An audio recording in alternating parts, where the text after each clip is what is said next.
संजय राऊत हे निर्विवादपणे महाराष्ट्रातल्या राजकारणातले विदूषक आहेत हे आता सगळ्याच जणांना ठाऊक झालेलं आहे। रोज सकाळी 9 वाजले की संजय राऊत यांचा भोंगा वाजायला सुरुवात होते आणि त्यावरून त्यांची दिवसभर थट्टा देखील सोशल मीडियावर होतच असते। महाविकास आघाडीचं सरकार सत्तेत आल्यापासून संजय राऊत यांचा भोंगा रोज सकाळी 9 वाजता वाजतो म्हणजे वाजतोच। मात्र आता या भोंग्याचीच वाजवण्याची वेळ आलेली आहे, त्यामुळे संजय राऊत यांच्या प्रत्येक पत्रकार परिषदेची अनोख्या ढंगातील प्रस्तुती आपण सादर करणार आहोत। तेव्हा सुरू करूया आपल्या आजच्या नव्या भागाला, म्हणजेच भोंगा राऊतांच्या हास्य जत्रेला। मित्रांनो, भोंगा राऊतांची हास्य जत्रा सुरू करण्या अगोदर तुम्हाला एक छोटीशी विनंती आहे। तुम्ही जर आमचे नवीन दर्शक असाल तर कृपया महाप्रपंच या आमच्या YouTube चॅनलला नक्की सबस्क्राइब करा, बेल आयकॉन सुद्धा प्रेस करा, म्हणजे भोंगा राऊतांच्या हास्य जत्रेचे सगळे एपिसोड्स तुमच्या मोबाईलवर सगळ्यात अगोदर पोहोचतील। चला तर वेळ न घालवता सुरुवात करूया भोंगा राऊतांच्या हास्य जत्रेला।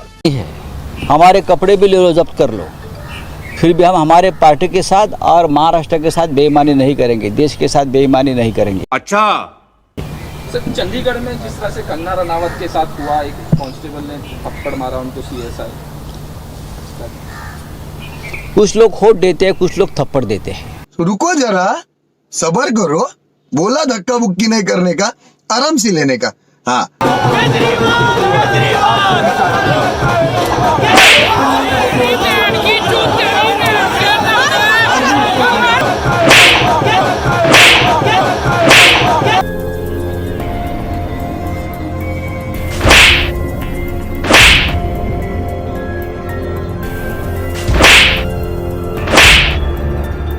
मुझे मालूम नहीं क्या हुआ है। नहीं, झूठ बोल रहा है। मुझे मालूम नहीं एक्चुअल क्या हुआ है। मैं देखूंगा और बात करूंगा। किसानों के जो आंदोलन था उसको लेके कहा था कि 100 रुपए में किसान वहाँ बैठे हैं, तो कांस्टेबल ने कहा वहाँ मेरी माँ भी गई थी, जाके बैठी थी, और आपने इस तरह से स्टेटमेंट। अगर वो कांस्टेबल ने कहा है कि उनकी माँ बैठी थी तो ये सच है, और माँ किसान आंदोलन में अगर उसमें शामिल थी और उसके उस माँ के बारे में कोई गलत कहता है तो डेफिनेटली लोगों को एक मन में चिढ़ आती है, संताप आता है, क्रोध आता है। लेकिन अगर मोदी जी कहते कानून का राज है तो कानून हाथ में नहीं लेना चाहिए। अच्छा, लेकिन एक कांस्टेबल ने कानून लिया है अपनी माँ के लिए। ठीक है, भारत माता भी माँ है उसकी। ठीक है, और जो किसान आंदोलन पर बैठे थे वो भारत माता के पुत्र थे या कन्याएं थी। ठीक है, समझ गया। तो अगर किसी ने भारत माता का अपमान किया है और किसी को गुस्सा आया, भारत माता का अपमान किया, तो मुझे लगता है उस बारे में सोचना चाहिए। समझ गया। मुझे कंगना के बारे में हमदर्दी है, वो अभी सांसद है, सांसद के ऊपर इस प्रकार से हाथ नहीं उठाना चाहिए। ठीक है, लेकिन किसानों का सम्मान इस देश में होना चाहिए कि किसान की कन्या हो, किसान के पुत्र हो, चाहे कोई भी हो। लेकिन लोगों के मन में कितना गुस्सा अभी भी है ये समझ लेना चाहिए। जैसे कि मुंबई में कंगना ने मुंबई को पाकिस्तान कहा तो लोगों का गुस्सा था। कुछ भी कि गुस्सा आने का अधिकार सिर्फ आपको नहीं है, हमको भी है ना। लेकिन एक सांसद पर हाथ उठाना इस प्रकार से ये ठीक नहीं है। वो सांसद है। चले एक काम कर, 200 रुपए दे और 50 रुपए काट ओव्हर ऍक्टिंग के वजह। एनडीएच्या बैठकीला महाराष्ट्रातले महायुतीचे नवनिर्वाचित खासदार दिल्लीत पोहोचले आहेत, भाजपचे नेते सुद्धा पोहोचत आहेत आणि 9 तारखेची तयारी आता सुरू झाली। करू द्या ना, नाकी 9 येतील सरकार चालवताना। ते 9 तारखेला शपथ घेतात का 8 तारखेला घेतात? हाँ, नाकी 9 येईल सरकार चालवताना। यही नहीं, अभी और सुनिए। मुळात इंडिया आहे कुठे? चंद्रबाबू आणि नितीश कुमार। नीतीश बाबू तो सबके हैं और चंद्रबाबू भी सबके हैं ना। आज आपके हैं, कल हमारे होंगे। कैसा लगा मेरा मजाक?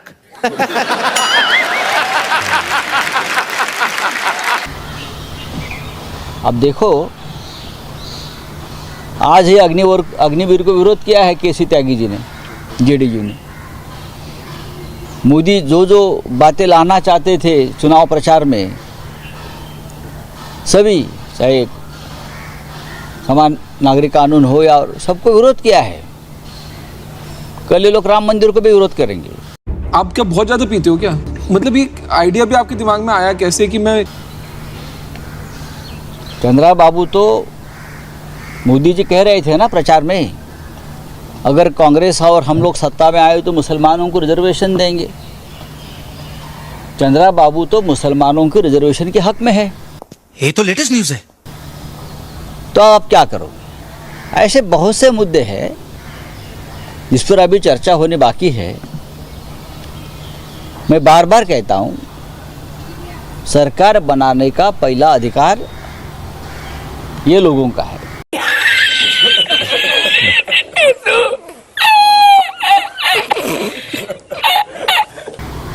मोदी जी के पास बहुमत नहीं है।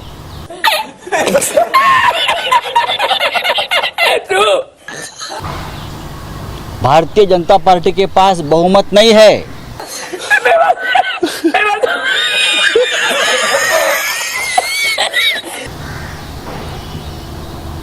भारतीय जनता मोदी जी कहते थे मैं कांग्रेस मुक्त भारत करूंगा,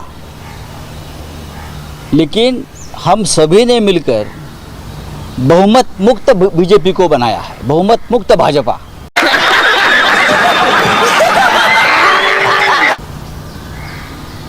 कांग्रेस मुक्त भारत नहीं, बहुमत मुक्त बीजेपी ये हो गया है, करके दिखाया है। फिर भी आप सरकार बनाने जा रहे हो, ये एक लोकतंत्र की विडंबना।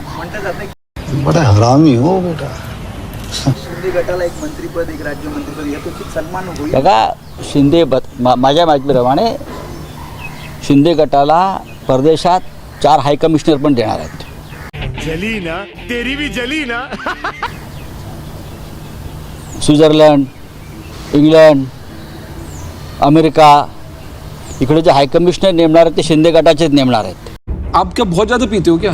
मतलब ये आइडिया भी आपके दिमाग में आया कैसे? बरं, लक्झमबर्ग त्यांनी मागितलेत आम्हाला 4 हाय कमिशनर द्या म्हणून। भाई साहब कुछ ज्यादा नहीं हो गया ये? मतलब कुछ अजून काय काय मागणार आहेत मला माहित नाही। युनोमध्ये मेंबरशिप पण मागतील ते। अल्लाह माफ करे, बहुत मनुष्य लग रहे हो, मत करो, रहने दो, बहुत बुरे लग रहे हो। तौबा तौबा तौबा, थारा मूड खराब कर दिया। चोऱ्या माऱ्या करून निवडून आलेले लोक आहेत। चोरलेला पक्ष, चोरलेलं चिन्ह, चोरलेले विजय अमोल कीर्तिकरांसारखे।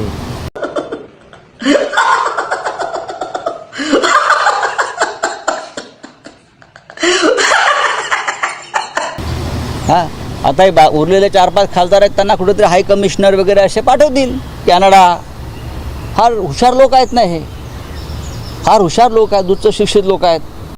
हम करते हैं प्रबंध, आप चिंता मत करिए। भोंगा राऊत स्वतःला प्रत्येक विषयातले सर्वज्ञानी समजतात। त्यांना असं वाटतं की त्यांच्या व्यतिरिक्त इतर कोणालाही इतर विषयांमधलं काहीही कळत नाही। भोंगा राऊत हे स्वतः सर्वज्ञानी आहेत, म्हणूनच तर त्यांना विश्व प्रवक्ते म्हटलं जातं। अहो, WHO लोकांना काय कळतं असं म्हणणारा माणूस किती विद्वान असू शकतो याची आपण कल्पना करायलाच हवी, नाही का? खरं तर अनेक जण असं म्हणतात की या माणसाचं तोंडही दाखवत जाऊ नका हो, आमचा दिवस खराब जातो। मात्र मित्रांनो, हा हास्य मालिकेचा जो भाग आहे ना, हा आवर्जून बघत चला, म्हणजे तुमचा विरंगुळा होत जाईल आणि तुम्हाला सुद्धा या माणसाच्या विदूषकी चाळ्यांचा आणि विदूषकी विधानांचा व्यवस्थित समाचार कसा घेतला गेलेला आहे हे सुद्धा जाणवेल आणि तुम्ही सुद्धा या गोष्टीचा भरपूर आनंद घेऊ शकाल। तेव्हा भोंगा राऊतांच्या हास्य जत्रेचा हा भाग तुम्हाला कसा वाटला हे आम्हाला कमेंटमध्ये कळवायला अजिबात विसरू नका। भोंगा राऊत सकाळी 9 वाजता येऊन जितक्या वेळा महाराष्ट्राच्या जनतेला बोर करतील तितक्याच वेळा आम्ही भोंगा राऊत यांच्या या मुलाखतींचा असाच धूमधडाका नेहमी सादर करणार आहोत। तेव्हा मित्रांनो,